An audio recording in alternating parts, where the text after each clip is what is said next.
ఇంతకీ నువ్వు నన్ను అడిగిన ప్రశ్నకి జవాబు ఏంటంటే, రామాయణ భారత భాగవతాలు ఈ వయస్సులో మేము చదువుకోవడం వల్ల మాకు కలిగే ప్రయోజనం ఏమిటి?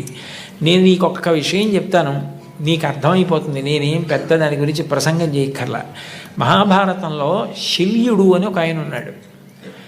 ఆయన మద్రదేశాధిపతి. అంటే పాండురాజుకి ఇద్దరు భార్యలు, కుంతి మాద్రి. మాద్రికి సోదరుడు కాబట్టి నకుల సహదేవులకు మేనమామ. నకుల సహదేవులకి మేనమామ అయితే ధర్మరాజు గారికి, భీముడికి, అర్జునుడికి కూడా మేనమామ. కురుక్షేత్ర యుద్ధం ప్రారంభమైంది. తన మేనల్లుళ్ళు కాబట్టి వాళ్ళ పక్షాన యుద్ధం చేద్దామని శల్యుడు మహావీరుడు బయలుదేరి వస్తున్నాడు మద్రదేశం నుంచి. ఆయన వస్తున్నాడని తెలుసుకుని దుర్యోధనుడు ఏం చేశాడంటే, కనపడకుండా చలువ పందిళ్ళు వేయించి సాయంకాలం అయ్యేటప్పటికీ నృత్యం, సంగీతం అన్నీ పెట్టేవాడు. పొంగిపోయి ఇవన్నీ ధర్మరాజు చేస్తున్నాడు అనుకుని, ఓ రోజున ఎవరు చేస్తున్నారు? ధర్మరాజు గారే కదా, ఉన్నాడా, రమ్మనమన్నారు. అప్పటి వరకు కనపడకుండా దాక్కున్న దుర్యోధనుడు ఎదురుగుండా వచ్చి, మీరు మహానుభావుడు, మీరు వస్తుంటే మా పక్షాన యుద్ధం చేయాలా, మీకు ఇవన్నీ నేనే ఏర్పాటు చేశానన్నాడు. పొగిడేటప్పటికి పొంగిపోయాడు శల్యుడు. నీకేం కావాలి చెప్పు, చేసి పెడతానన్నాడు. మీరు మా పక్షాన యుద్ధం చేయండి అన్నాడు.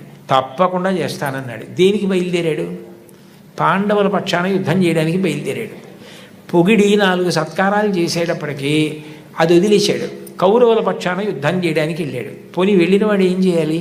దుర్యోధనుడితో వెళ్ళిపోవాలి. తగుదునమ్మా అని ధర్మరాజు గారి దగ్గరికి వెళ్ళాడు. ఆయనకి తెలిసిన విద్య ఈయనకి తెలీదా? ఈయన కూడా పొగిడాడు. పొగిడి ఆయన్ను కుర్చీ వేసి కూర్చోబెట్టి తన కింద కూర్చొని నహుషోపాఖ్యానం చెప్పమన్నాడు. అంటే ధర్మరాజు గారంతటి వాడు కింద కూర్చుని వింటున్నాడు, నేను చెప్తున్నాను కదా అని నహుషోపాఖ్యానం చెప్పి పొంగిపోయి, ధర్మరాజా నీకేం కావాలి చెప్పన్నాడు. మళ్ళీ పొగడ్తగా లొంగిపోయాడు.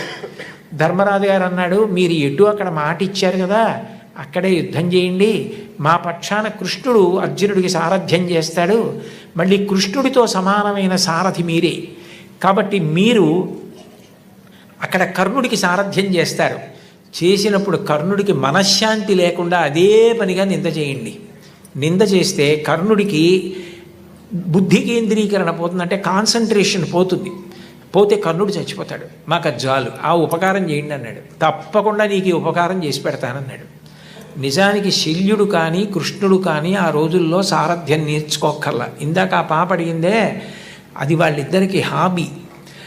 నేర్చుకుని ప్రపంచ ప్రఖ్యాతి పొందారు సారథ్యంలో.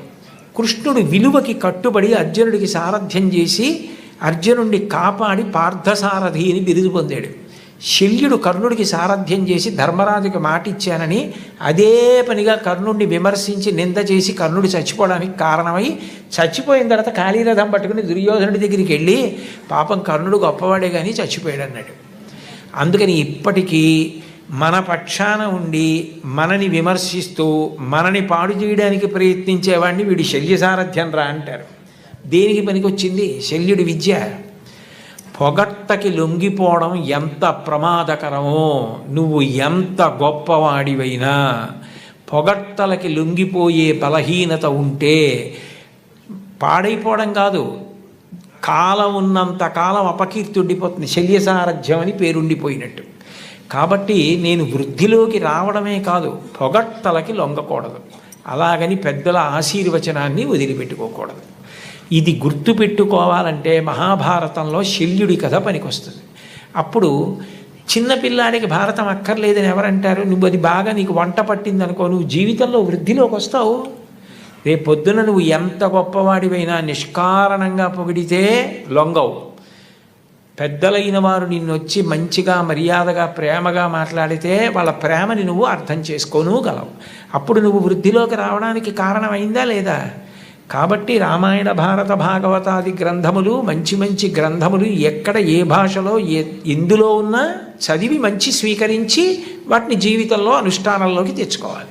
ఏమ్మా? ధన్యవాదాలు గురువుగారు. ధన్యవాదాలమ్మా.